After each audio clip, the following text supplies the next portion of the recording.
Donc bonjour, aujourd'hui je vous propose une petite vidéo sur la cité fortifiée de Villefranche de Conflans que j'ai eu l'occasion de visiter récemment en attendant la deuxième partie sur la Tour de France qui est beaucoup plus longue à écrire mais qui arrivera certainement dans quelques jours. Je me suis aidé pour cette vidéo des différentes pancartes explicatives que j'ai pu rencontrer à Villefranche et que j'ai essayé de synthétiser afin de vous proposer une vidéo. Cette vidéo se comportera dans un premier temps de l'organisation militaire de la cité et dans un deuxième temps de la famille de Liard qui a un rôle très important dans le Villefranche du XVIIe siècle. Donc allons-y. Villefranche de Conflans est une commune française située dans le centre du département des Pyrénées-Orientales en région Occitanie. Sur le plan historique et culturel, la commune est dans le pays de Conflans, correspondant à l'ensemble des vallées pyrénéennes qui confluent avec le lit creusé par la Tête entre Montlouis et Rodez. C'est en l'an 1092 que la cité médiévale de Villefranche est fondée par le comte de Cerdagne, Guillaume Raymond, sous le nom de Villafranca et devient la capitale du Conflans. Celui-ci crée immédiatement un marché et une église qui favorisent le développement de la population, occupant une position stratégique. La cité devient en effet, à partir du XIe siècle, un point de passage obligé entre la Cerdagne et le Roussillon. Au fil des guerres, la cité va alterner en 6 siècles des occupations espagnoles et françaises avant d'être définitivement récupérée par la France.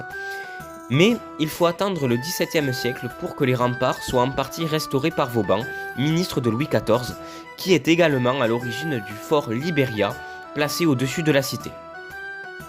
La cité de Villefranche est donc depuis sa création au XIe siècle entourée de remparts épais qui vont varier en fonction des siècles et des occupations. Mais durant les occupations françaises jusqu'à aujourd'hui, la cité se compose de longs chemins de ronde ayant pour but de donner l'alerte avec des accès rapides aux 4 bastions. Ces 4 bastions sont le bastion du Dauphin au nord-ouest, le bastion de Corneilla au nord-est, le bastion du Roi au sud-ouest et enfin le bastion de la Reine au sud-est, qui apporte une grande protection à la cité.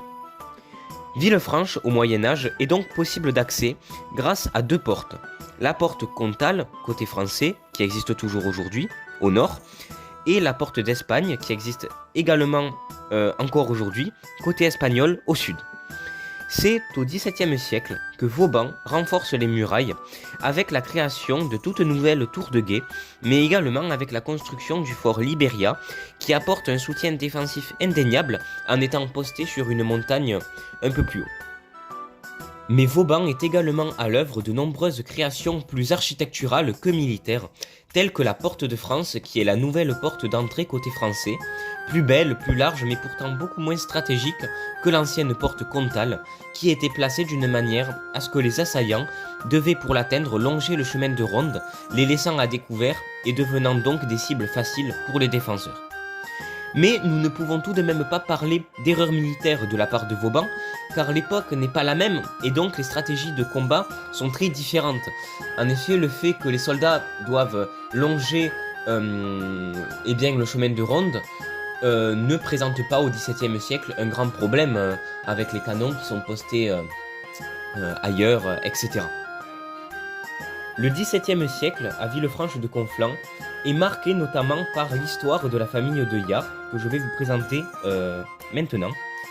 Donc 15 ans après l'annexion du Roussillon à la France, les révoltés montagnards, qui sous les noms de Miquelets ou Angelette, harcelaient les garnisons françaises en Cap-Cyr et projetaient de massacrer la garnison de Villefranche. Les chefs des conjurés se réunissaient donc dans la maison familiale des Liard. Inès, alors âgée de 18 ans et amoureuse d'un officier français, révèle le complot. Le père est alors torturé puis décapité et sa tête est exposée dans la ville, tandis que le reste de la famille se réfugie en Espagne. La maison de la famille Liard est visible encore aujourd'hui au numéro 67 et appartient à la commune de Villefranche.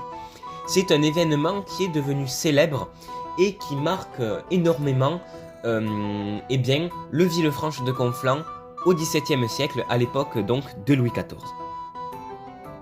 Donc Villefranche est une cité fortifiée fondée en 1092 par le comte de Cerdagne et qui, en plus de son utilité guerrière, devient un lieu de prospérité économique avec le passage de nombreux marchands ou agriculteurs. La cité du XIe au XVIe siècle change de nombreuses fois de main entre Espagnols et Français, modifiant presque à chaque fois la disposition des remparts. Au XVIIe siècle, l'ingénieur militaire de Louis XIV Vauban décide de renforcer les murailles. Certaines architectures, avec la création de la Porte de France, et également la sécurité du lieu, avec la fondation en hauteur du fort Libéria, qui est d'ailleurs relié à la cité par un escalier d'environ 734 marches.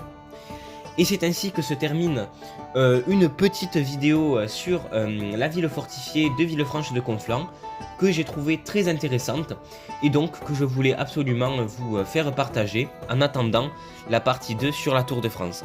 Portez-vous bien et à la prochaine.